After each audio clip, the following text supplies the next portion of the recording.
এই রকমভাবে একবার লোটে মাছের পাতুরি খেয়েই দেখো, আমার কথা শুনে দারুণ টেস্টি হয় আর একবার খেলে বারবার খেতে ইচ্ছা করবে। আর এই লোটে মাছের পাতুরিটা কিন্তু একটু অন্যরকমভাবে করা হয়েছে।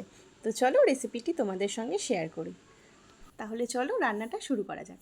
প্রথমেই দেখো 500 গ্রাম মতন লোটে মাছ আমি খুব ভালো করে পরিষ্কার করে ধুয়ে নিয়েছি।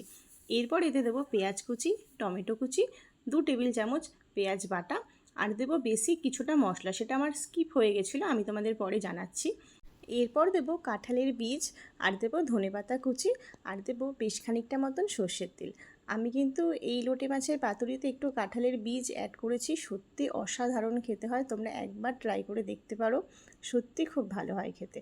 এরপর খুব ভালো করে মেখে নিতে হবে। আর বেসিক মশলার মধ্যে ছিল হলুদ গুঁড়ো, ধনে গুঁড়ো, জিরে গুঁড়ো, লঙ্কা গুঁড়ো, নুন আর গরম মশলা গুঁড়ো, এই সমস্ত কিছু দিয়ে খুব ভালো করে মিশিয়ে নিয়েছি।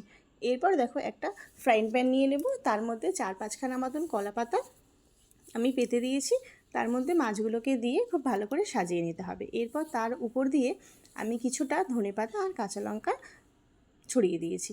আর কলা পাতা যে সাইডে ছিল সেগুলোকে মুড়ে দিয়ে উপর থেকে একটা কলা পাতা দিয়ে আমি ঢেকে মোটামুটি 40 মিনিট মতন আমি এটাকে বসিয়ে রেখেছিলাম হাই ফ্লেমে, কারণ লোটে মাছ থেকে কিন্তু প্রচুর জল বেরোয়।